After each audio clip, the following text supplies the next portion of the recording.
Buenos días, buenas tardes, soy Iván de la Caja de Pandora. Bienvenidos a un nuevo programa en directo. En el programa de hoy estamos con el doctor Ángel Luis Fernández, que nos va a hablar sobre el enigma de Merlín.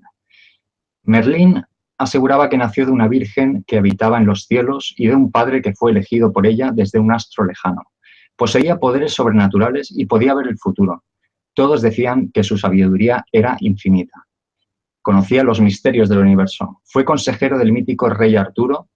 Tenía contactos con las hadas, los gnomos, incluso con los dragones.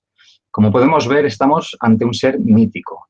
En el programa de hoy conoceremos mejor qué hay de verdad en todo esto que acabo de mencionar y comenzamos con el programa El enigma de Merlín.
Bueno, pues estamos con el programa El enigma de Merlín. Estamos con el doctor Ángel Luis Fernández. ¿Qué tal, Ángel Luis? ¿Cómo estás? Pues muy bien, buenas tardes a vosotros en España. Aquí estamos al mediodía todavía, en esta ocasión estoy en Nueva York y encantado de estar sentado frente a todos vosotros en los distintos países y en los distintos lugares. Siempre un placer. Muy bien. Bueno, antes de empezar me gustaría pedir disculpas en nombre de todos porque este programa intentamos hacerlo la semana pasada y no fue posible. Muchos de vosotros estuvisteis esperando y bueno, como es un programa que ha despertado mucho interés, pues no hemos tardado demasiado en hacerlo y aquí estamos. Y antes de empezar me gustaría recordaros que está abierto el chat para comentarios y preguntas. Las preguntas las realizaremos al finalizar la exposición del doctor Ángel Luis y por favor las preguntas las ponéis en mayúsculas para diferenciarlas de los comentarios. Y bueno, Ángel Luis, pues cuando quieras, aquí estamos escuchando atentamente tus explicaciones. Bueno, pues muchísimas gracias y de nuevo también, al igual que acaba de hacer Iván, pido disculpas por la imposibilidad que hemos tenido el otro día de hacer el programa, pero la realidad es que intentamos por todas las vías. Yo estaba en San José, Costa Rica, y el hotel parecía reunir todos los requisitos para tener un internet impecable, pero no fue así. O sea, por más que lo intentamos, no se puede conseguir. Y quiero que conste que estuvimos como cerca de una hora con los técnicos tratando de ver si se ampliaba la señal de alguna manera y no pudo ser, ¿no?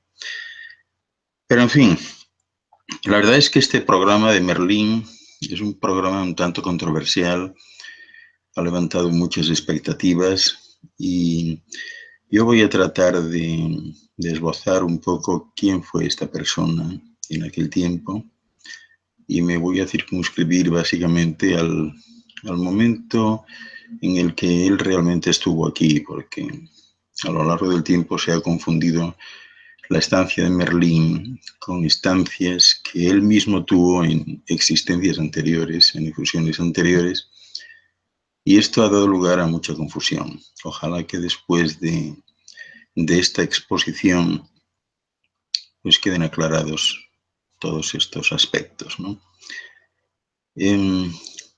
Merlín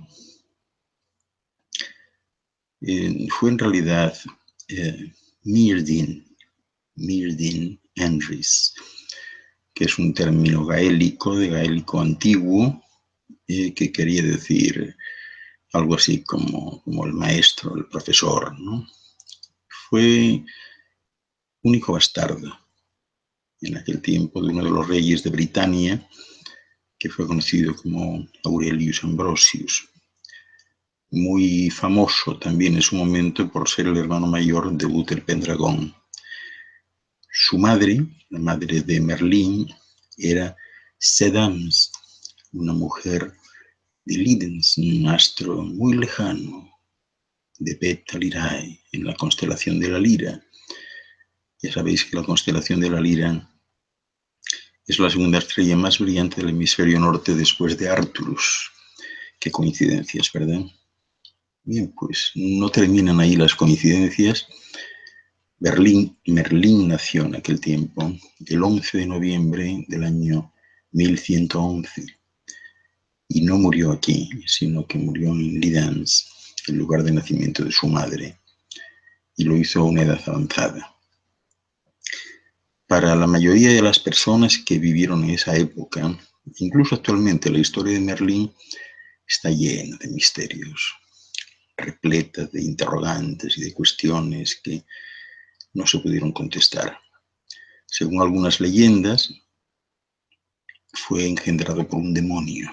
Decían que era un espíritu corrupto que se unió de forma ilícita a una monja, porque no sabían realmente qué tipo de madre era aquella, ¿no? En algunas obras, la madre de Merlín, precisamente, pues ya no era monja, sino que era la hija célibe de un rey menor de Gales del Sur, aunque también se mencionaba que pudiera ser una bruja del bosque, ¿no? Otras versiones, menos truculentas, sugieren que Merlín fue concebido por su madre sin ninguna intervención masculina o humana. Y finalmente había quienes creían que lo engendró una fuerza mágica del cielo. Había quienes sostenían que Merlín había sido creado al principio para atraer a los humanos al lado oscuro que todo ser humano guarda, ¿verdad? Pero que al crecer decidió hacer precisamente lo contrario. Se convirtió pues en un guía espiritual de esa época y ciertamente en consejero de diferentes reyes, ¿no? Aparecen en su vida el usurpador Vortigern, el que os mencionaba antes como padre, Aurelius Ambrosius, Uther Pendragon y naturalmente Arturo de Camelot. También se decía que Merlín era hijo de una princesa de Diwed. Para muchos era un hada, o tal vez la mezcla de las dos, ¿verdad? Y la madre, según leyendas antiquísimas, pues pasaba por ser también una especie de sacerdotisa druida. Y esta joven, con 3 denominaciones de origen bien distintas, dicen que se quedó dormida en una mañana de estío en la foresta, ¿verdad? Que fue objeto del amor de un genio de los conocidos bajo el nombre de Zeus, que moraba en el bosque del valle de Basalic, en la costa meridional de Cambria, y que de ahí surgió el pequeño Merlín, que nació en ese momento. El nacimiento también coincide con el momento en el que comienza a penetrar en las islas británicas el cristianismo. Y fue precisamente al obispo St. Gildas al que se le debió, en gran parte, la primera cristianización del mago pagano, porque para ellos era hijo de un espíritu de la naturaleza y de una madre de filiación desconocida, ¿verdad? E inconcreta, pero desde luego no cristiana, por más que se dijese, ¿verdad? Porque se afirmaba que al niño, a fuerza de agua bendita, se le había despojado entonces, al menos en teoría, de su calidad de hijo de un encuentro estupendo entre 2 personas, y eso lo convertía en un sospechoso bastardo, ¿no? Claro, siempre según la versión de este obispo de St. Gildas, ¿no? Cuando la realidad nos habla de que los druidas fueron sus maestros y que él mismo también fue un druida y maestro, ¿no? Porque, como os decía antes, eso es lo que significa Merlín en el antiguo idioma gaélico. Merlín aseguraba, fijaros qué curioso, ¿no?, que su padre había sido elegido desde los cielos y que había nacido de una madre virgen que residía más allá de la luz, es decir, más allá del sol. Y esto se puede leer en algunas obras biográficas que aún hoy circulan por ahí, ¿no?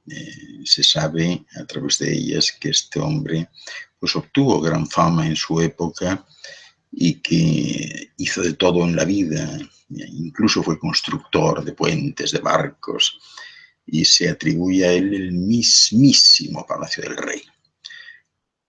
Sabía leer el cielo y era divino, hasta el punto de que el rey de Francia, Luis el Gordo, basó parte de su política en las predicciones del mago galés. Y también fue, como ya sabéis, consejero, el principal consejero del mítico rey Arturo en Bretaña.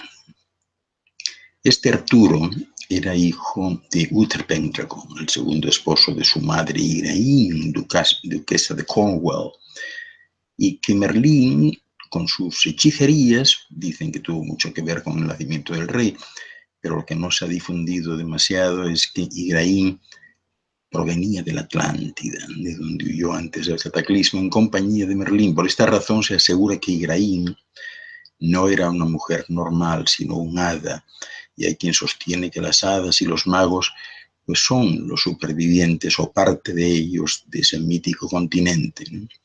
El caso es que, según esto, Arturo pues pertenecía al linaje de las hadas. Como hadas, asimismo, eran consideradas sus hermanastras Morgane, Alcé y Morquedes, ambas hijas de Igraine y de Gorlois de Cornwall, su primer marido.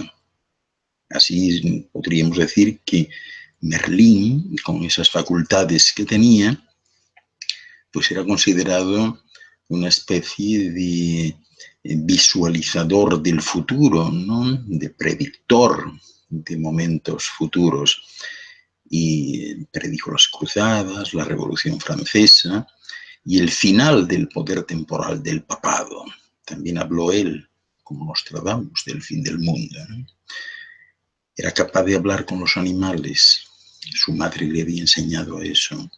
Podía cambiar de forma, hacerse invisible, y también podía controlar el clima y los elementos porque tenía un bastón de mando. Aunque, lógicamente, estas habilidades las empleaba pues con mucho cuidado, ¿no?, para no enfurecer a la naturaleza. También se decía entonces que Merlín, por las razones que os he comentado, tenía contactos permanentes con los seres elementales de la naturaleza, no solo las hadas, sino los gnomos e incluso con los dragones también. Y se considera, a lo largo de la historia, el único ser humano que se ganó el respeto y la admiración de estos monstruos enormes, ¿no? No solo por su bondad y sabiduría, sino por sus dotes artísticas, que siempre fueron muy ponderadas, ¿no? Él era muy aficionado y fue un maestro de la poesía y de la literatura. En los ambientes más intelectuales, incluso se especuló con la posibilidad de que Merlín hubiese sido el amor secreto del hada Viviana, ¿no? Y dicen que Merlín llegó a amar tanto a Viviana que no dudó en edificarle en el estanque donde se duplica la silueta del castillo de Conqueret, una ciudadela de cristal.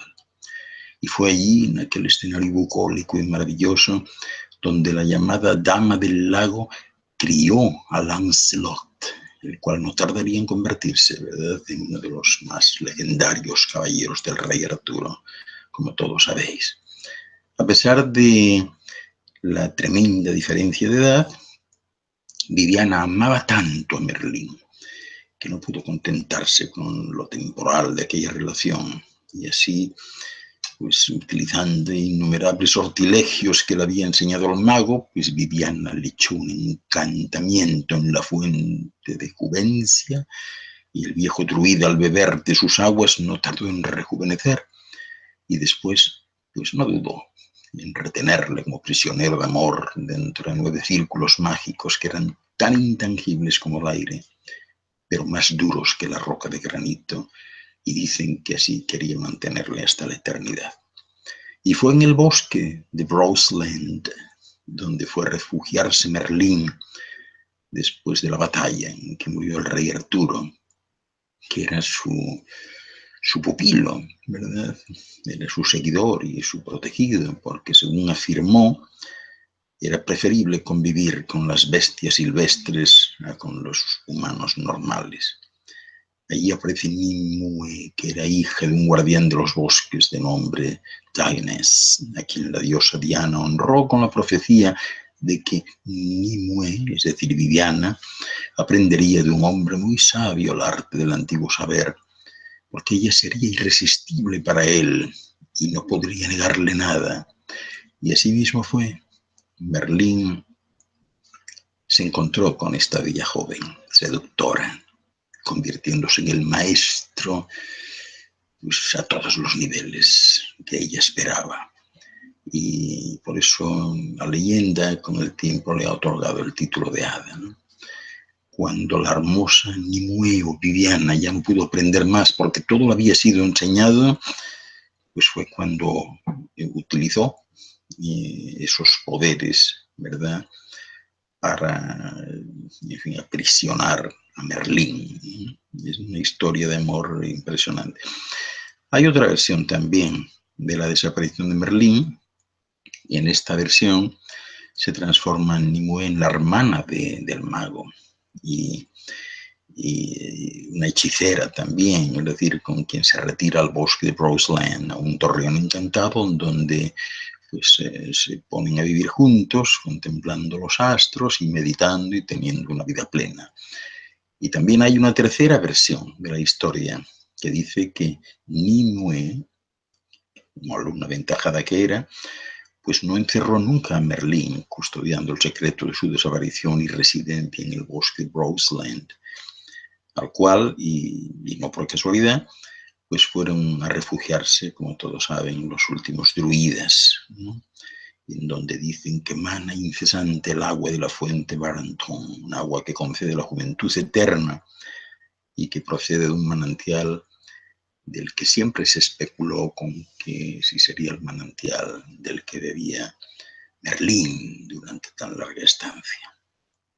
En cualquier caso, ¿qué os puedo decir? Se le considera el mago más poderoso de la epopeya artúrica, según se cuenta en las diferentes obras literarias que lo tienen de protagonista, y como ya os he dicho, pues era capaz de hablar y relacionarse con los animales, porque siempre sostenía que se sentía más cómodo con ellos, ¿no?, que con los seres humanos, porque los animales no calumniaban, no vilipendiaban, los animales se mostraban tal cual eran y además no tenían dobleces, ¿no?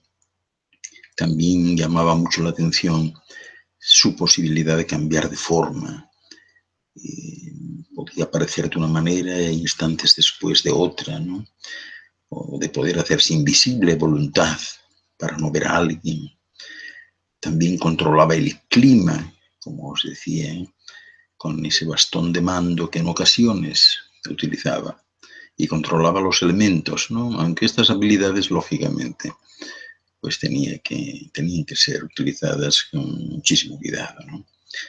En la época medieval, en la novela que habla de Lancelot y Ginebra, se contaba de él que conocía la esencia de todas las cosas, su transformación y su renovación, que conocía el secreto del sol y de la luna, las leyes que rigen el curso de las estrellas en el firmamento. Conocía las imágenes mágicas de las nubes y su significado, el aire, los misterios del mar. También se decía que conocía a los demonios que envían sueños bajo la luna y que comprendía ese grito áspero de la corneja al volar, ¿verdad?, sobre los cisnes. Conocía y hablaba de la resurrección del ave fénix. Podía interpretar perfectamente el vuelo de los cuervos, el rumbo de los peces y las ideas ciegas de los seres humanos. y luego predecía todo lo que iba a suceder. Es curioso porque todo esto tiene mucho de leyenda, pero en realidad sucedió tal cual, aunque hay interpretaciones distintas, ¿no? De hecho, la leyenda principal acuñada proviene de dos fuentes históricas fundamentales, la tradición de Lailoken y la historia de Ambrosio el Niño. ¿Quién era Lailoken? Era un bardo, un poeta que vivía en Strathclyde, al suroeste de Escocia, y era un consejero muy importante del rey bretón Wendolo. Cuando este señor fue derrotado y muerto en la batalla de Afterit, al actual Arturet, se sumergió en la locura el hombre y abandonó la civilización. Huyó a los bosques de Celidón, donde pasó 3 días sollozando, y allí se dedicó a profetizar con la única compañía de un lobo. Y es curioso porque lloró sin parar durante aquellos 3 días y rechazó todo alimento. Y era tal el dolor que le consumía que no quería hacer otra cosa más que llorar. Y entonces, en un momento dado, ya fuera de sí, gritó, alzó su voz en el aire y tras ello, sin ser visto, pues huyó a otros bosques más altos, ¿no? Y es así como hizo su entrada en Celidón. Y siempre comentaba que era feliz de vivir entre los fresnos, ¿no? Y asomarse a ver a los animales salvajes que vivían en los claros. Y no tardó mucho en dejar de temerlos y comenzó a frecuentarles y hablar con ellos. Se alimentaba de plantas silvestres y de sus raíces, y le encantaban los frutos de las bayas y de los arbustos. Podemos decir que se convirtió en un verdadero iniciado de los bosques, en el verdadero hombre de los bosques. La leyenda de Lailoken fue transportada a Gales, donde tomó el nombre de Myrddin. Se trata de un mito pantéltico que está presente también en Irlanda, lugar en el que los ciclos mitológicos recogen la historia del bardo Septim. La otra fuente, como os decía antes, lo constituye la figura de Ambrosio el Niño, quien profetizó en la fortaleza de Dinas Emrys la victoria del dragón blanco, que representaba a los sajones, sobre el dragón rojo, que era el emblema de los Pendragon, y aún hoy es el símbolo nacional galés. Y cabe aclarar aquí que el Ambrosio histórico en realidad no tuvo nada que ver con el rey Arturo, y que fue en realidad Geoffrey de Monmouth quien pone estas palabras en su boca. Así que llegamos un poco a la forma actual del nombre de Merlín, o sea, de dónde surge, ¿no? Quien lo empieza a utilizar por primera vez. Y tenemos que ir al cronista galés Geoffrey de Monmouth, que fue el que alteró el término original galés, que era Myrddin, para evitar resonancias con, ya sabéis que en francés, merde, ya sabéis lo que es eso, ¿no? Y para evitar confusiones, pues le puso la L y dijo que quedaba mejor Merlín que Myrddin. ¿Quién era a nivel de figura humana este hombre? ¿Cómo era considerado? En aquel tiempo era como un arquetipo de hechicero. Todos sabían que poseía poderes sobrenaturales, aparte de ver el futuro inmediato, ¿no? Eran todos conscientes, los que creían pertenecer al mundo intelectual, que estaban ante un ser con una sabiduría infinita, que conocía los misterios del universo y todo lo que rodeaba los elementos, ¿no? Y este ser, pues al final derivó en la creación de una imaginería colectiva que muestra a un hombre que es el que conocéis en los dibujos, de muy avanzada edad, con una barba impresionante y que lleva consigo una túnica larga, ¿no? Y posiblemente esto se le deba al poeta inglés de la época victoriana, Lord Alfred Tennyson, en su obra Idilios del Rey, donde habla de las leyendas artúricas y también habla de Merlín, ¿no? Pero lo presenta pues con una especie de excentricidad extraña que en realidad no tuvo, ¿no? Pero que era típica de la literatura victoriana. Ahora bien, en las leyendas galesas de la época sí se muestra un Merlín diferente al que ha trascendido hasta la modernidad. En ellas es lo contrario, es un joven con una inteligencia superior y que se relaciona a la perfección con la naturaleza y que la comprende y la llega a controlar, que cree en el misticismo y en los espíritus del bosque, lo que demuestra de alguna manera que en la Alta Edad Media el paganismo estaba bien extendido por estos lugares de las Islas Británicas y que convivía bien con el cristianismo. Este personaje, Geoffrey de Monmouth, tituló su obra Prophetiae Merlini, Profecías de Merlín, y la escribió allá por el año 1135 aproximadamente, y este fue tomado como un libro base que guardaba las predicciones del futuro, como si fuese el Nostradamus de la época, ¿no? Así durante varios siglos, pues esta obra era una obra de consulta obligada para comprobar si las profecías se iban cumpliendo, porque en la Edad Media estas lecturas estaban muy arraigadas ante la posibilidad de la llegada inminente de una guerra, siempre estaban preparados para ello. Y por esa razón esta obra pues era analizada por expertos que estudiaban sus profecías con el fin de intentar pues, que no ocurriesen aquellos acontecimientos que se narraban, es decir, tratar de evitarlos conociéndolos con antelación, ¿no? La obra tuvo una influencia capital hasta el siglo XVII aproximadamente, cuando el astrólogo William Lilly decide ponerse un sobrenombre y apodarse Merlinus Anglicus Junior para publicar sus profecías, con lo cual, pues imaginaros, ¿no? Merlín inglés Junior. Todo el mundo creía que Merlín había regresado, ¿no? Y la idea, el método de Geoffrey, consistía en poner en boca de Merlín profecías y también se le podía añadir un poquito de ficción, ¿no? Con lo cual no escatimó él absolutamente nada y escribió profecías que en la mayor parte de los casos ya se habían cumplido, ¿no? Como fue la muerte del hijo de Enrique I de Inglaterra tras hundirse en un barco blanco en las costas de la Baja Normandía allá por 1130, ¿no? Y así, pues, bueno, pues al intentar predecir esto, que ya un suceso que ya había ocurrido, pues fue ganando credibilidad y se consagró en alguna medida. Las primeras profecías que se ponen en boca de Merlín hablan sobre los reyes que van a reinar en Inglaterra.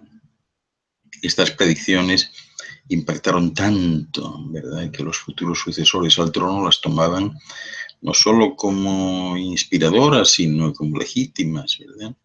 Para Geoffrey de Monmouth, Merlín, pues era un personaje histórico y real al que le habían cambiado el nombre, ¿no? Lo que convirtió a este profeta de la tradición galesa en un mago que la fama le haría, como todos sabemos, inmortal.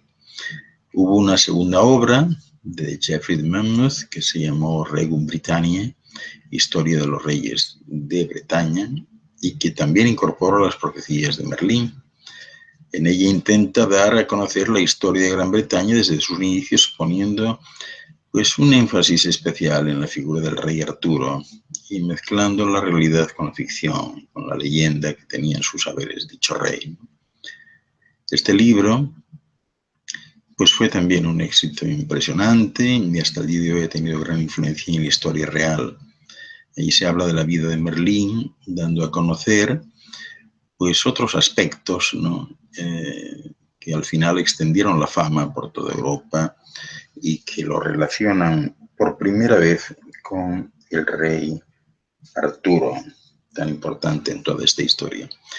Geoffrey situó la primera aparición de Merlín en una efusión anterior, durante el gobierno posromano de Vortigern en el siglo V, y cuenta cómo Vortigern invitó a los anglosajones a sus dominios a cambio de que actuasen como mercenarios para enfrentarse a una alianza que provenía del norte y que estaba liderada por los pictos, ¿no? Los anglosajones Pues lo que hicieron fue limitarse a cumplir con el trabajo porque habían sido contratados, pero afincaron a más de sus habitantes en las tierras de Vortigern y al final pues perdió el control de la situación. Estos anglosajones despojaron y masacraron a los británicos de su reino, por lo que Vortigern huyó a las montañas de Gales, donde encontró pues una serie de magos y siguiendo sus consejos construyó una fortaleza.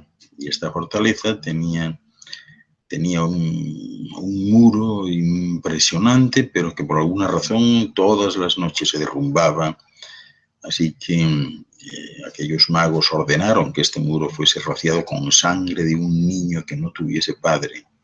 Y entonces encontraron en una localidad cercana, según ellos, al joven Merlín, cuyo padre había sido un demonio íncubo que embarazó a su madre de otra esfera, de otro mundo, y era la víctima perfecta, pero su nacimiento y la procedencia mágica y sobrenatural de la madre pues le hacían convertirse en un joven prodigio, ¿no? Y cuando mostró sus poderes mágicos y sus capacidades a Vortigern, Merlín se dio cuenta que el muro se caía por culpa de un pozo mal hecho, un pozo subterráneo que tenía plasmados en piedra un dragón blanco y uno rojo. De manera que una vez drenaron el pozo, los dragones se enfrentaron entre sí y de repente el espíritu profético se apoderó de Merlín. Y es de ahí de donde surgen las profecías que contaba el mago. Gracias a él, Vortigern recuperó el trono y expulsó a los anglosajones. Y Merlín vio cómo aparecía y surgía un gran líder que contendría durante mucho tiempo al enemigo, es decir, a Arturo.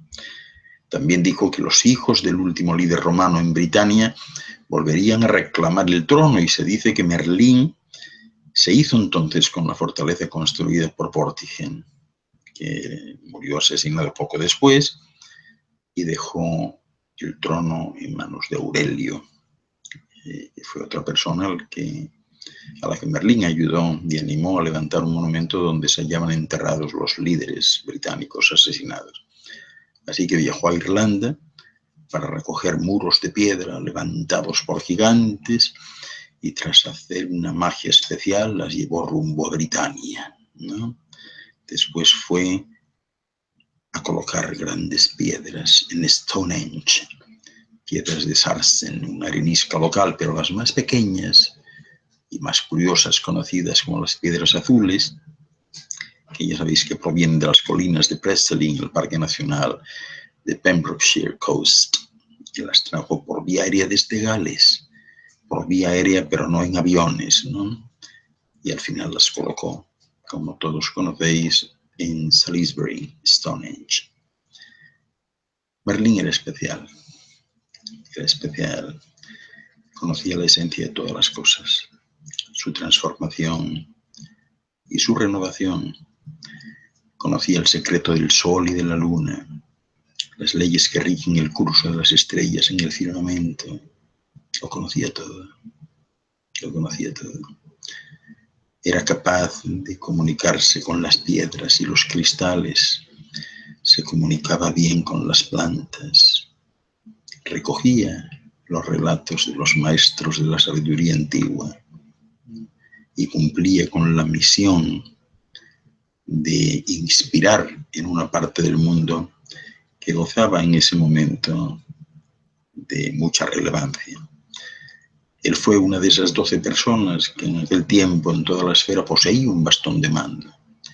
Ya sabéis que esas unidades de alta tecnología con una médula de energía magnético-trínica podían hacer cualquier cosa, cualquier trabajo. De modo que de estos poderes de los que hacía gala Merlín, pues podemos recordar también que en la Biblia aparece Balaam, donde también hablaba con un animal, en este caso con una mula, o el mismo Jesús, quien se hacía invisible y desapareció ante la turba que quería arrojarlo por las peñas, o el episodio en el que el mar se divide obedeciendo a la vara de Moisés. También Salomón podía hablar con los animales y, según se cuenta en el Corán, en el sur del Valle de las Hormigas, estos poderes siempre han existido y lo han tenido grandes hombres especiales.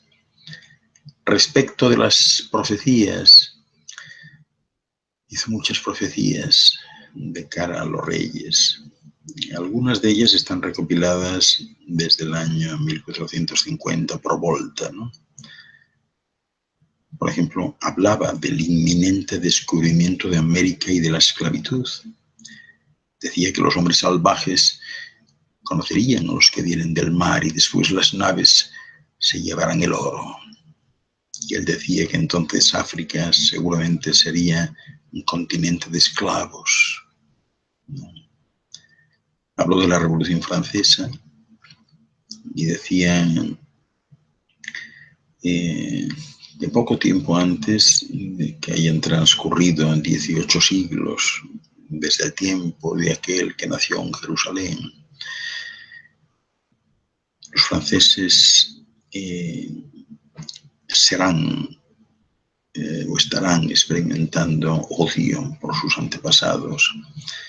Y decía que la Galia se teñiría de sangre y que la cabeza del rey sería cortada, ¿no? Y también la del príncipe, la cabeza de los amigos del rey. Y luego decía que vendrían tiempos de horror, que se derramaría mucha sangre. Entonces vendrían nuevas leyes. Habló de la guerra mundial y decía que el mundo sería un césped y que en el césped estarían jugando 3 muchachas, 3 naciones con gran poder, pero que veía fuego bajo la tierra. Y cuando una de las 3 muchachas lanzase la piedra, todas las 3 muchachas serían alcanzadas, y que en el césped habría fuego y que en cada fuego se escribiría un nombre, pero el nombre fue escrito para olvidarse. Y así sucesivamente, ¿no? Al final decía que la 6ª hora estaría próxima. Habló también de la pérdida del poder papal y del fin de la Iglesia. Y decía que en este lugar, cuando se llegue al 20º año, es decir, los 20 siglos, tropezaría el país de Italia y la zona que se llama Roma, y una parte de esa zona sería acabada por el apóstol. Y dijo que habría un papa que no intentaría mirar a Roma y que ese papa, antes de que cambiase el siglo, haría llegar una nueva era, un milenio de paz, ¿no? Pero que también haría sufrir al Señor tal vergüenza y sugería que por escándalos sexuales que no se podrá aparejar. Y ese será el momento en que Roma comience su destrucción en lo que es hoy Ciudad del Vaticano. El próximo fin del mundo, él decía que el Papa y los cardenales tendrán que huir de Roma y que tendrán que ir a un lugar donde pasen inadvertidos porque no les van a permitir integrarse en ninguna sociedad. Y dice que este último Papa pudiera morir de una manera cruel, con gran sufrimiento en el exilio, ¿no? Y entonces la Iglesia comenzará a sufrir. Hablaba del poderío militar, él se refería al dragón como el poder bélico y decía que aparecería entre los mortales al finalizar el año 2000. Y que bueno, que parecerán victoriosos, llenos de honra, pero serán disfrazados, ¿no? Y bueno, dice que en cualquier momento aparecerá el dragón, ¿no? Y eso traerá calamidades de todo tipo. Hablar de la inundación de los continentes y de la destrucción de algunas ciudades, ¿no? Se refería en concreto al litoral de Cartago, que sería tragado por el mar, y también se refería a la desfiguración de las tierras por la invasión del mar. Él se refería a eso como el tiempo del dragón de Babilonia, y decía que cuando el dragón de Babilonia llegase al fin, habrá muchas señales que partan de la tierra africana y que las ciudades de los seguidores del dragón en 7 países ricos quedarán destruidas. Después hablaba también del fin de los tiempos. Y comentaba que cuando se acerque el momento del fin del mundo, el momento en el que el sol y la luna cambien, ¿verdad? Los ricos vendrán a comer trigo y los países están llenos de lágrimas. Él sugería que el sol se detendría en Oriente y la luna en Occidente y que ya no seguirían más el mismo curso. Y que en ese momento especial, en el que los hombres y mujeres ya no tendrían niños, o si en caso de que los tuvieran no sería pues, algo muy especial, se perderá la fe y el mundo se convertirá en un lugar especialmente malvado, ¿no? Y así, hablaba también en un momento dado de que llegará el tiempo en que los seres humanos vuelen como los pájaros. Se refería sin duda pues, a los aviones y a los viajes al espacio. Y bueno, fue un precursor que anticipó muchas cosas a aquellas personas con las que convivía para hacerles entrar en razón, ¿verdad? De esa manera, pues él pasó a ser para algunos como un dios. De hecho, hay una hipótesis que identifica a Merlín como un dios celta, ¿no? Cuyo nombre pues, fue alterado con el paso del tiempo. Fue una época en la que el cristianismo, como os decía antes, se iba imponiendo en el territorio y los paganos que estaban enclavados en Bretaña e Irlanda pues ya no eran perseguidos de la misma manera que lo que sucedía en el continente. Entonces esto benefició la posibilidad de que los dioses y las diosas de la antigua mitología celta sobrevivieran a través de la poesía y de los relatos populares disfrazados pues como reyes, santos o encantadores, ¿verdad? Y en algunos casos también de profetas, ¿no? Por eso se ha hablado de que Merlín pudiera ser uno de estos y pudiera tener la categoría de un dios.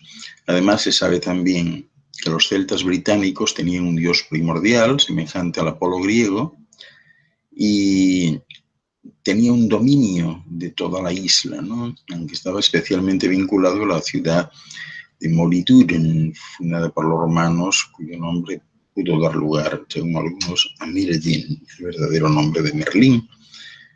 Y bueno, también los poderes que se le atribuyen al Merlín literario pues son los mismos que posee cualquier dios de la antigüedad, es decir, eso de cambiarse o transfigurarse en un animal, dominar los elementos, predecir el futuro. Pero por si esto fuera poco, el nacimiento de Merlín, narrado en la historia de los reyes de Bretaña, pues va parejo al de otros grandes dioses, como el de propio Cristo, por ejemplo, ¿no? Una madre descendiente de un linaje real, de otro mundo. La sugerencia de que no nació como consecuencia de una unión sexual humana, normal, y que desde muy pequeño destacó por su inteligencia y sus respuestas. Siempre tenía una respuesta para algo, ¿no? Que era impropia de una condición que no se correspondía a la edad que tenía. La única soledad es que a Merlín se le conocía como el hijo del diablo. Ese era el problema, ¿no? Pero incluso esto, pues en aquella época, desde la óptica de la religión celta, que era, en fin, una religión plagada de dioses sanguinarios que exigían tributos humanos y de todo tipo, pues, bueno, pudiera tener sentido, ¿no? De alguien que sale al encuentro de las almas de los difuntos, ¿no? Como era la festividad que todos conocéis de Samhain, que se celebra el 1 de noviembre y que más tarde se convertiría en la noche de Halloween, ¿no? La fiesta de todos los santos para los cristianos. Y en ese sentido, pues posiblemente los mismos cristianos pudieran haber visto en los dioses celtas a verdaderos demonios, ¿no? Así que lo del hijo del diablo podría estar justificado desde esa óptica, ¿no? Como profeta, durante la Edad Media, la verdad es que se creía que Merlín había sido un personaje que había vivido mucho tiempo antes, en el siglo V, ¿no? Porque estamos hablando de hechos que han tenido lugar en el siglo XII. Autor, pues, una serie de profecías que circulaban por el continente. En este sentido, los comentaristas franceses sostenían que estas profecías se habían cumplido exactamente, y los italianos pues lo elevan entonces a Merlín a la categoría de profeta bíblico, una especie de Isaías, ¿no? Después no fue así, pero la pregunta sigue siendo en pie. ¿Lo era? ¿No lo era? La hipótesis pues más verosímil, ¿verdad?, sostiene que se trata de un profeta antiquísimo. También se le menciona en el siglo IX, ¿no?, que actuaba lógicamente con distintos nombres, puesto que en cada una de las efusiones tenía un nombre distinto, ¿no? Pero sus profecías, o al menos las atribuidas a él, que empiezan a surgir a partir del siglo V, están hoy recopiladas, ¿no? Y aunque están en latín, se pueden observar cómo coincide con lo que decía el Merlín del siglo XII, ¿no? Hay una primera alusión al rey Arturo, al que llaman el jabalí de Cornwallis, ¿no?, cuyas hazañas pues, van a servir de alimento a los narradores, ¿no? Y esto es cierto, ¿no?, porque hay una precisión tal en las interpretaciones y en el cumplimiento que verdaderamente desconcierta, ¿no? El problema aquí pues radica en que este profeta utiliza un lenguaje distinto, un lenguaje oscuro, abstracto, que está plagado de menciones, animales y seres mitológicos como el dragón, ¿no? Habla de que descenderá el zorro de las montañas y que se transformará en lobo, y con el pretexto de mantener una conversación con el jabalí se va a acercar de manera paulatina a él y se lo va a terminar devorando por entero, ¿no? Es decir, está todo hecho en un lenguaje figurativo, ¿no?, que hay que interpretar. El Canal de la Mancha dice que se hará tan estrecho que la gente podrá mantener una conversación de orilla a orilla. Claro, para los más entusiastas, pues se trata sin duda de una alusión clara al actual túnel que existe bajo el canal, ¿no? En fin, sus profecías siempre terminan entre inundaciones y tormentas, ¿no?, que no es exactamente equivalente al fin del mundo. A pesar de todo, siempre se le ha comparado con Michel de Notre-Dame, Nostradamus, e incluso se ha llegado a aventurar que el uno no habría existido sin el otro, o al menos gozado de tanta popularidad. Pero bueno, al margen de las profecías, también se baraja la posibilidad de que Merlín fuese en realidad un druida, tal vez el más famoso de toda la historia de los antiguos celtas. Y tenemos que volver otra vez a Geoffrey de Monmouth, que era descendiente de los celtas británicos y que muy bien podría haber conocido pues, la verdadera historia de Merlín a través de la tradición oral.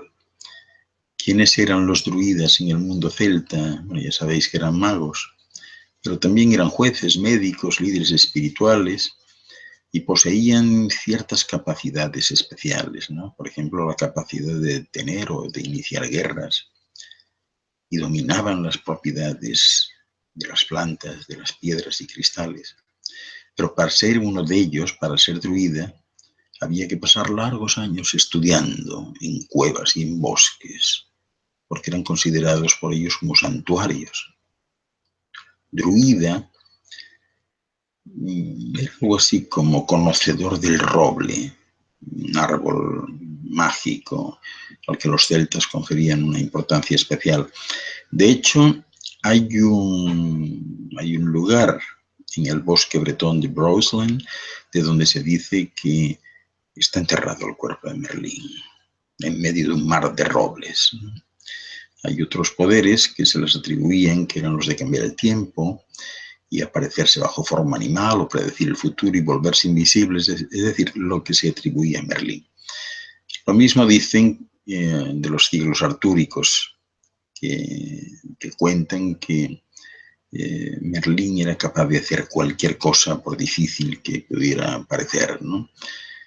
Al final de esta casta sacerdotal, Ya sabéis que se produce la conquista del mundo celta por las legiones romanas y estos ejércitos romanos, escandalizados por la costumbre druídica de sacrificar a seres humanos como ofrenda a sus deidades, pues los asaltan sin contemplaciones y en el año 60 la fortaleza de la isla de Mona, pues matan a todos los sacerdotes que encuentran y destruyen sus bosques de roble, y ese fue el principio del final hasta que se extinguieron.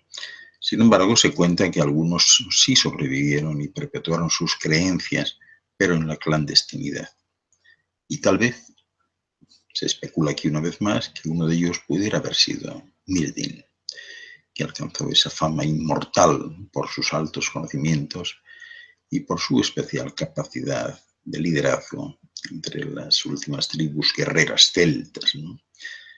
Pero también se habla de él como bardo, ¿no? La última hipótesis sobre su origen lo describe como un bardo, también una figura importantísima del mundo celta, ¿no?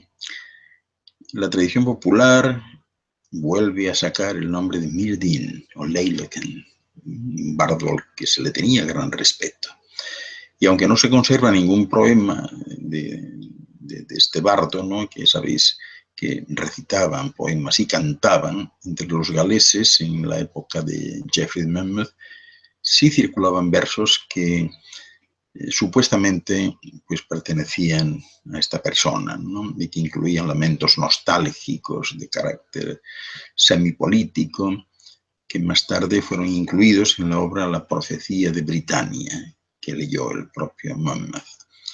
De modo que esta mezcla de mitos precristianos y cristianos, la verdad es que no encaja bien con el posterior apoyo prestado por Merlín al rey Arturo, de cuyo padre, Uther Pendragon, se decía que había conseguido invadir Gran Bretaña en esa época y que el mago Merlín pues ayudó a Uther utilizando sus poderes para que pudiese acostarse con Igraine, la esposa de un noble de Cornwalls, haciéndola adoptar la apariencia del marido. Como resultado de esta estratagema nació Arturo, que cuando ascendió al trono, pues llamó a Merlín inmediatamente como su consejero principal y el de más confianza, y que a menudo se convirtió en mensajero, porque al igual de muchas deidades celtas, podía adoptar la forma que quisiera y pasar desapercibido, ¿no? Arturo. Fijaros en el nombre, ¿no? Tomaba Arturo el nombre de la estrella más brillante del hemisferio norte. Su vida está íntimamente ligada a la historia de Merlín, ¿verdad? Y al igual que sucede con Merlín, pues también sobre el monarca planea la incógnita acerca de su existencia. Porque el primero que habló de un hombre llamado Arturo fue el montegalés Nennius, en su Historia de los Bretones, que se publicó allá por el año 800. Y aún así sería Sir Thomas Malory quien le iba a inmortalizar junto con personajes tan importantes como la reina Ginebra, Lancelot o el mago Merlín en la muerte de Arturo. Hoy por hoy son muchos los historiadores que creen que esta leyenda posee una base real. Hay un hombre apodado Riothamus, que significa Rey Supremo, y que dirigió las tropas galas allá por el año 460 y tantos para hacer frente a una invasión romana y que fue derrotado en el campo de batalla. Hay otra hipótesis que sostiene que Arturo, cuyo significado es el de oso, se corresponde con un jefe militar galés del siglo V llamado Owain Dauntwin, y que sus posesiones incluían un valle llamado Calmán, precisamente el lugar en el que la leyenda enclava la muerte de Arturo.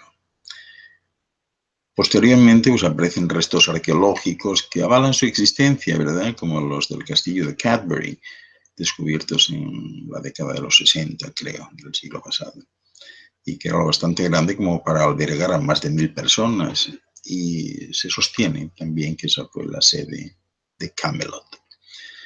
En el ciclo de la Vulgata Se cuenta que Arturo había roto su espada, la de piedra, durante un combate contra Sir Pellinore, y que entonces Merlín lo llevó a un lago del cual surgió una bella joven a quien llamaban la Dama del Lago.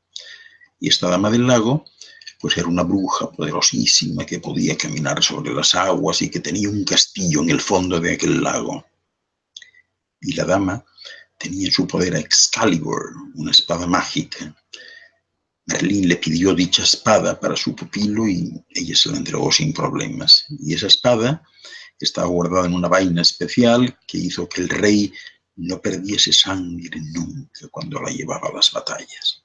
Pero Merlín le advirtió a Arturo que tuviese cuidado porque llegaría un día en que una mujer digna de su confianza, pues a lo mejor le arrebataba la vaina de Excalibur para siempre. Y aquí la leyenda más difundida pues narra que Arturo la obtuvo después de sacarla de una roca donde se encontraba incrustada, y lo pudo hacer por un acto de magia realizado por Merlín, a quien se le atribuía, por otra parte, su forja, ¿no? Finalmente, hablar de Merlín implica de alguna manera referirme a las tumbas de Merlín, que hay muchas, ¿no? Porque siempre se ha pretendido que Merlín murió aquí a una edad avanzada, pero no se ponen de acuerdo dónde, ¿no? Son muchos los arqueólogos y los aventureros que han buscado sin éxito esa tumba. La tradición popular la ubica junto a un riachuelo que está ubicado cerca de la localidad escocesa de Tweedale, y que, bueno, que va colina abajo, rodeando un promontorio que hay entre árboles, pero hay otras tumbas que aparentemente son también atribuibles a Merlín. En Wiltshire está el Monte Merlín, que es un túmulo artificial que tiene forma escalonada y que fue construida ya por el siglo XVII. En su cima aparecen los restos de un castillo normando levantado pues, probablemente sobre las ruinas de un enclave anterior, mucho más antiguo. Y hay otros emplazamientos relacionados con su figura. O sea, aparte de la colina de Merlín, el valle de Towie, también está la arboleda de Merlín, cerca de este emplazamiento, la piedra de Merlín y hasta la cueva de Merlín, el mismo lugar, que es donde se sitúa el nacimiento de Arturo, ¿no? Y, en fin, de todas ellas, la más famosa es posiblemente la del bosque Roseland, lugar de peregrinación para muchos seguidores del movimiento New Age, porque Merlín, como os comenté, era un adorador de los árboles, era un ser muy respetuoso con las plantas y el poder de los elementos. Él fue de los primeros que sostenía que las plantas son también seres humanos y que siguen los mismos ciclos biológicos, al igual que las piedras y cristales. Por eso esta tumba consiste en un túmulo de piedras que está colocado en un claro del bosque, donde, bueno, aún hoy cientos de personas pues, van a orar y a realizar ofrendas a la madre naturaleza y a ofrecer cánticos, ¿no?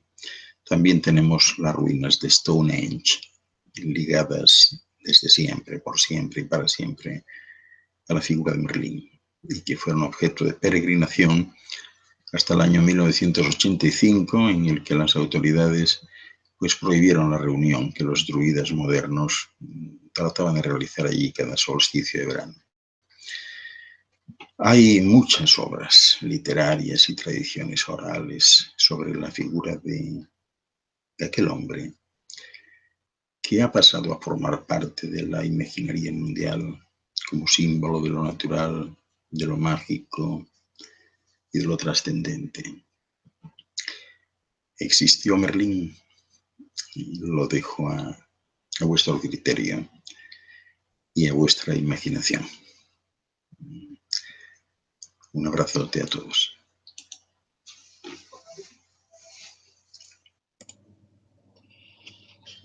Bien, Ángel Luis, pues aquí estamos, hemos escuchado atentamente todas estas explicaciones. Claro, dices que lo dejas a nuestra interpretación, pero quizás a la audiencia quizás le gustaría saber un poco tu interpretación sobre todas estas leyendas, relatos. ¿Tú qué opinas? ¿Cuál sería si quieres para darnos tu opinión? ¿Sería algo simbólico? ¿Sería coger partes real? ¿O Bueno, cómo lo ves? yo creo que después de lo que he planteado aquí, debe estar clara mi opinión, ¿no? O sea, digamos que yo he dado la mía y dejo a los demás para que tengan la de ellos, ¿no? Efectivamente fue alguien real, muy real, muy real, eh, sujeto, claro, a todos los vaivenes de credibilidad de las personas de la época, ¿no? Fue muy incomprendido, fue vilipendiado, fue acusado, en fin, o sea, lo que le pasa a tanta gente, ¿no?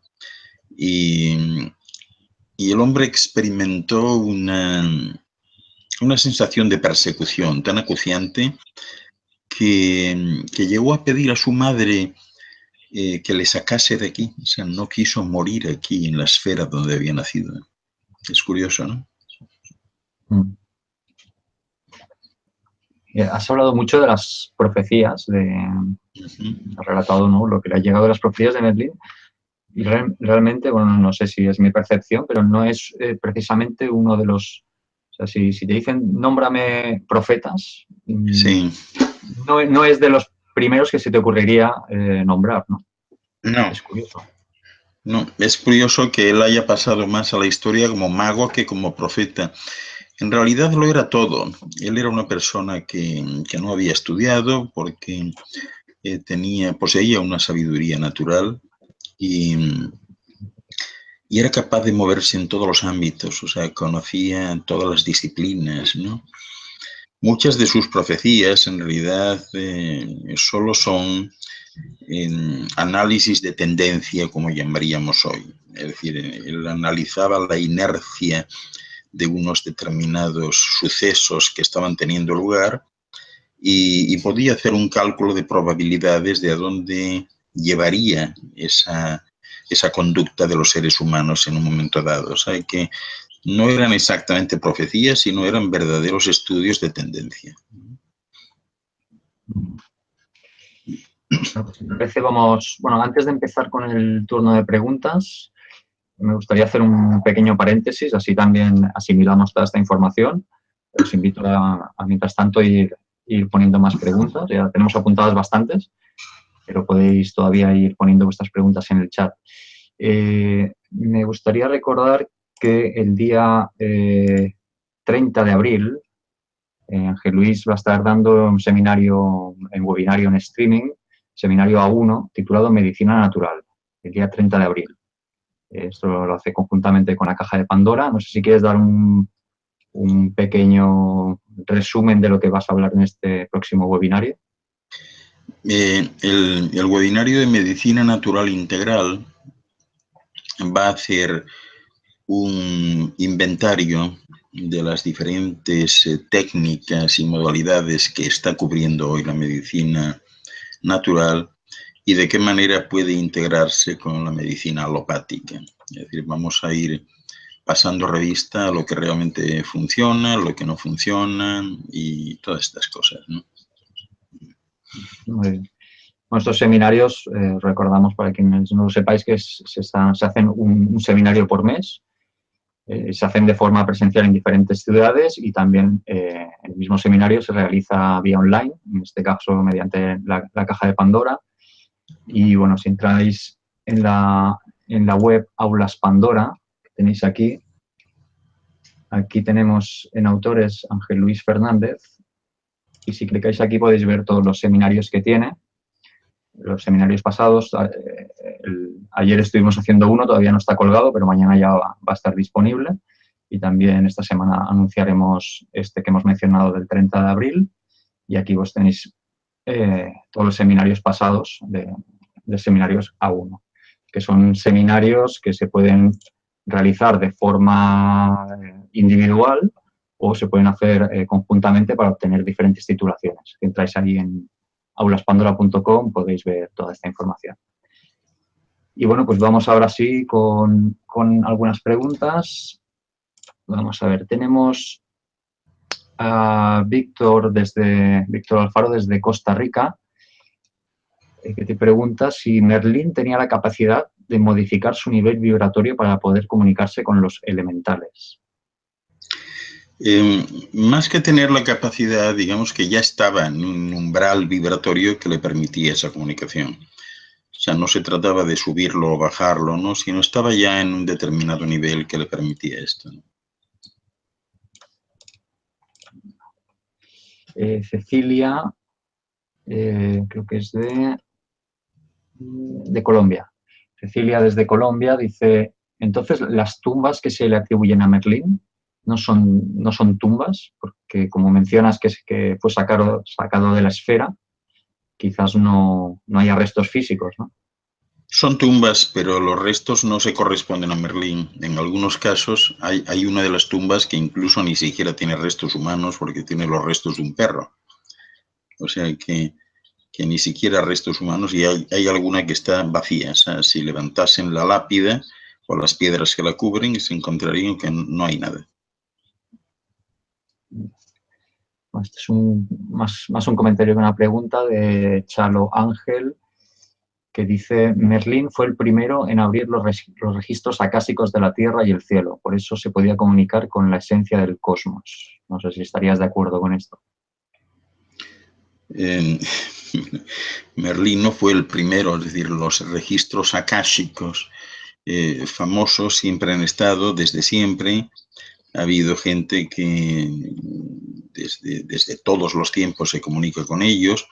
Esos registros pues no son más que las mallas ionosféricas, que son dos en este mundo, en este planeta, y que son llamadas por los científicos cinturón magnético de Van Allen, y adoptan la forma de una especie de toroide magnético, ¿no? Se llega a ellas mediante eso conocido como inspiración. Para desplegar inspiración, pues es necesario tener una vibración especial, verdaderamente elevada, y entonces una vez que sintonizas con esas mallas ionosféricas y esas bandas de frecuencia, pues es posible conectar con canales puntuales que son los que proporcionan la información que necesitas en un momento dado. O sea que aquí no podemos hablar ni de primero ni de último, ¿no? Esto siempre ha estado accesible a aquellas personas que alcanzan un determinado nivel de frecuencia vibratoria. Carmen Cecilia, desde Colombia, también pregunta si Merlín tuvo descendencia. No, no tuvo. No la tuvo. Nada respecto a mí. No tuvo.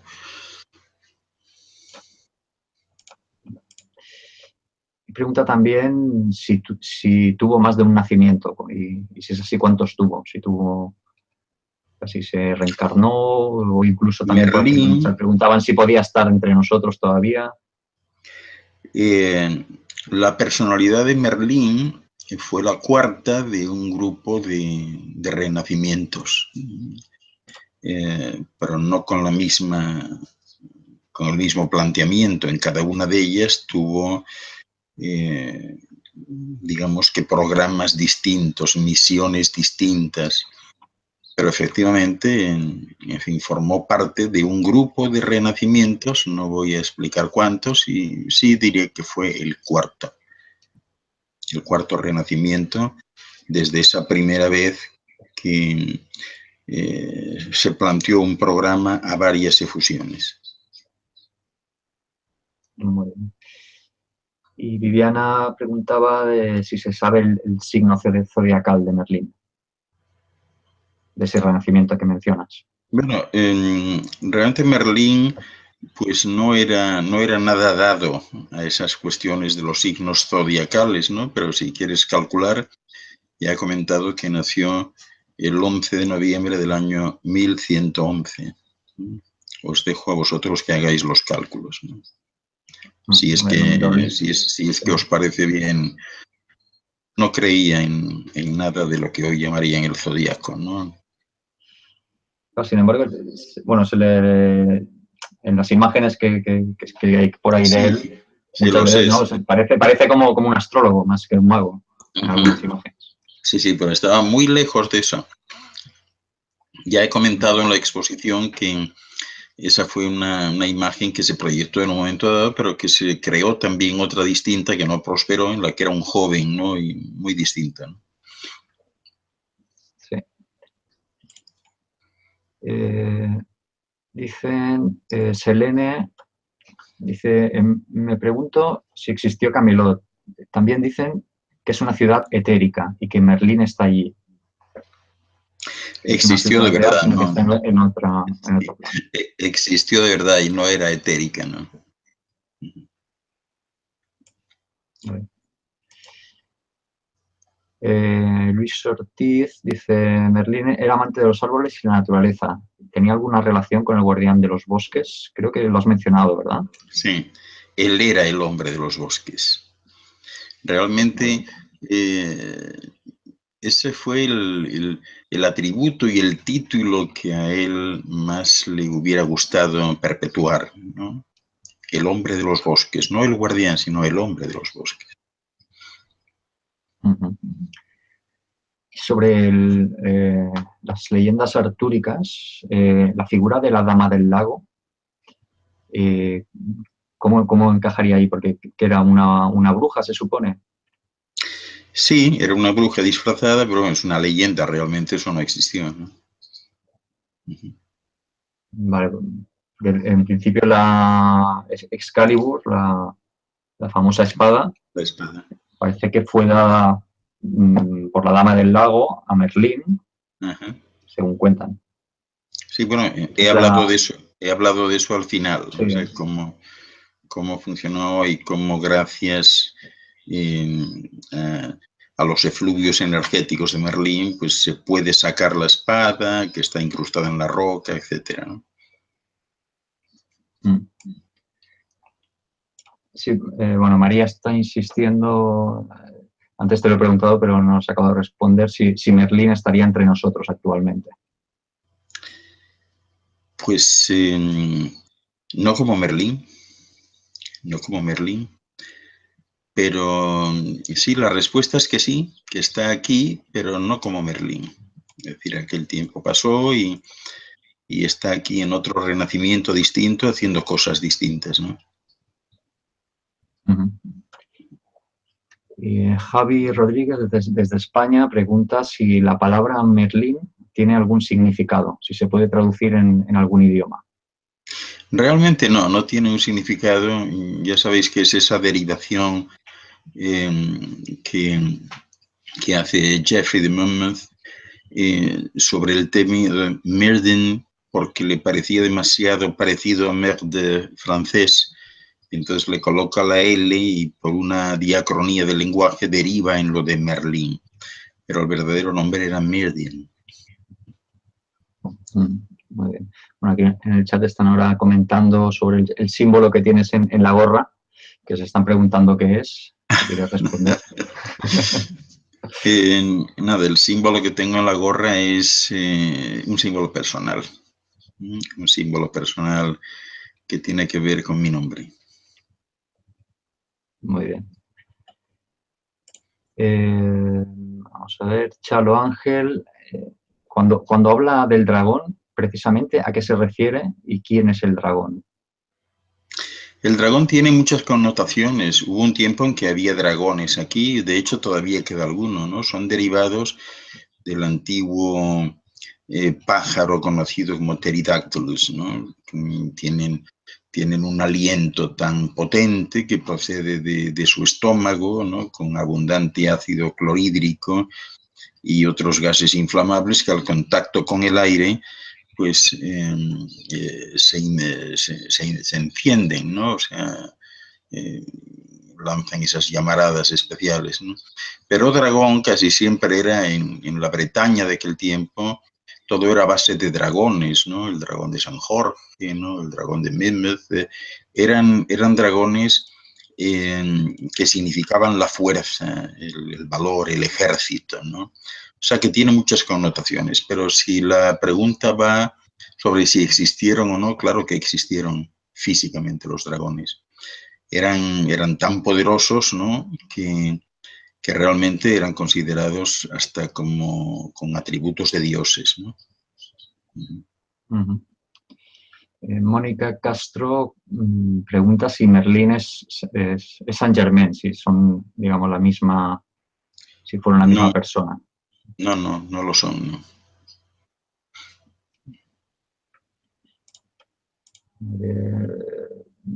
Diana Loyola desde México te pregunta si Merlín sigue trabajando del lado de la luz. Sí, claro que sí.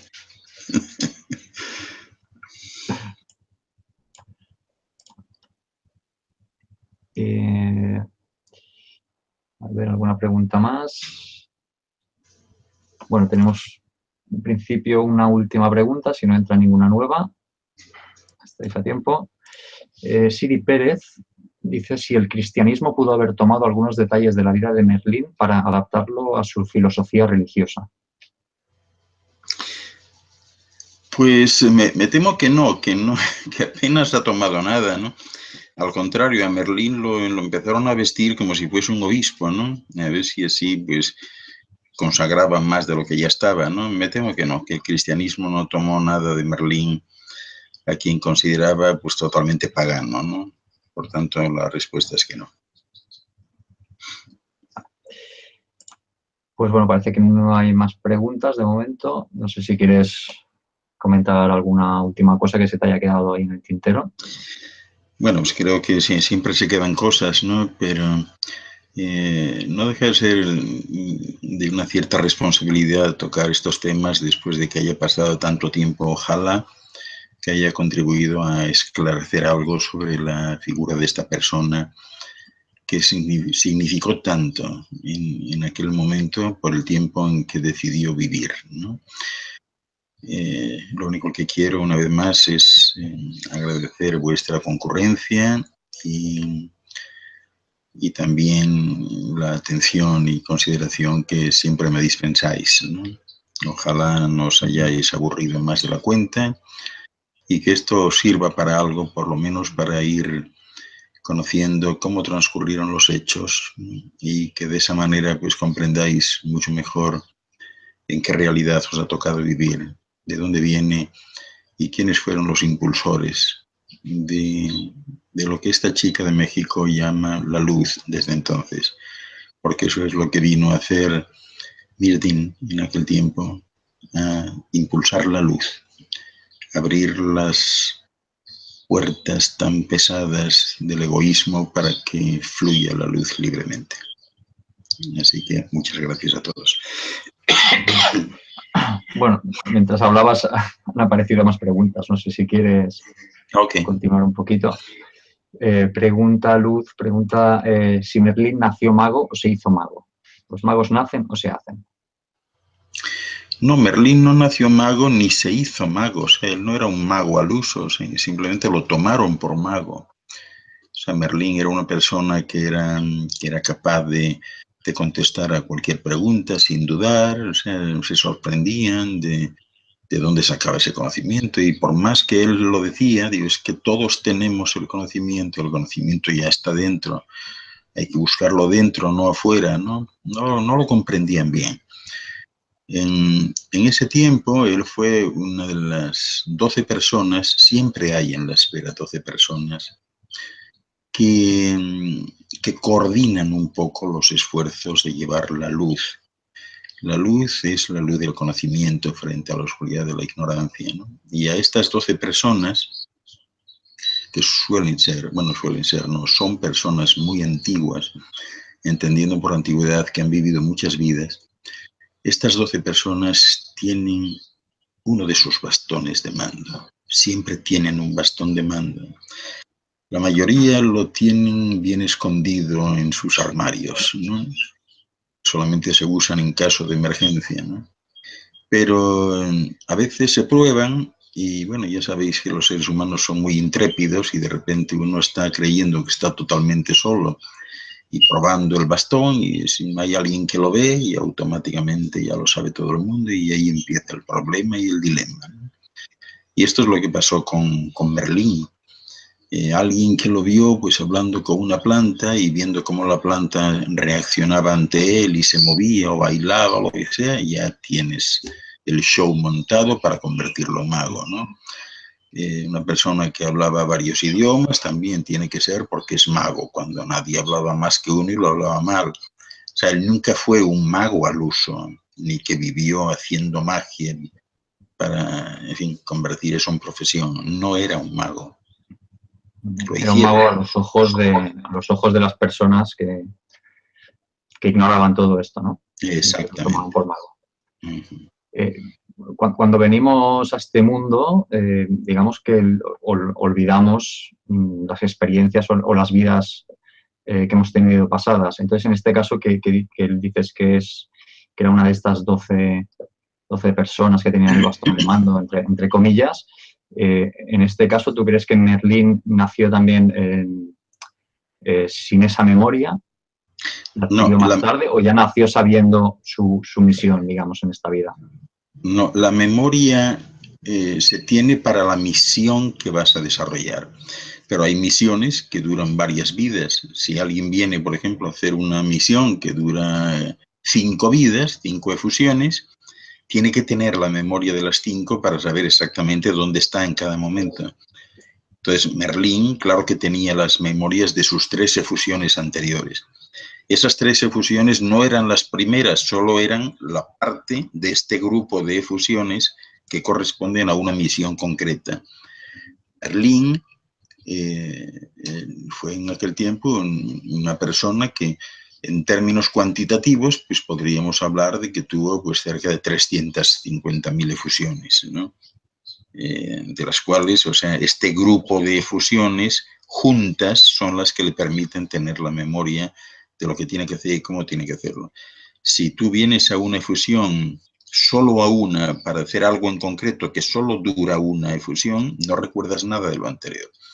A pesar de que eso esté todo siempre registrado en eso que llaman los archivos akáshicos, pero sobre todo en el ámbito de la glándula del timo, alrededor de la glándula del timo, que es el verdadero centro corazón de los seres humanos. Ahí está la memoria de todas tus efusiones anteriores. O sea que siempre se tiene eso ahí, pero no sale a flote a nivel consciente, salvo que se necesite por ser parte de una misión a varias efusiones. Interesante aclaración. Bueno, pues ahora sí, si te parece, Ángel Luis, dejamos por terminado el programa de hoy. Pues muchas gracias por tu tiempo, por tu sabiduría que compartes de esta manera con todos nosotros. Y bueno, pues nos emplazamos contigo para el siguiente programa que ya anunciaremos en breve, en cuanto pongamos fecha. Y bueno, recordaros que ahora va a empezar un programa con Luis Palacios, ahora en 10 minutitos. Os lo voy a poner aquí, se llama, es a las 7, los dones que tengo que desarrollar, los nahuales con Curra Berrocal y Carlos, y luego más tarde también conducido por Luis Palacios a las 9 de la noche hora de España, un programa con Sola Imsa, Rompiendo mitos, Egipto, qué hay de invención y qué hay de realidad. Así pues os emplazamos a estos programas y pues lo dicho, Ángel Luis, muchas gracias por todo, un saludo y bueno, Gracias. a toda la audiencia. Gracias a vosotros y gracias en particular a ti, Iván, por tu intermediación y tu extraordinaria coordinación. Felicidades a todos los que cumplan años hoy o sientan que hoy se les han abierto las puertas a la luz de un futuro mejor. Saludos afectuosos, luz y salud. Muy bien. Pues muchísimas gracias a todos por haber visto este programa, por estar comentándolo, a los que lo vais a ver después grabado. Si os ha gustado, recordad darle al like, compartirlo y nos vemos en el siguiente programa. Hasta otra.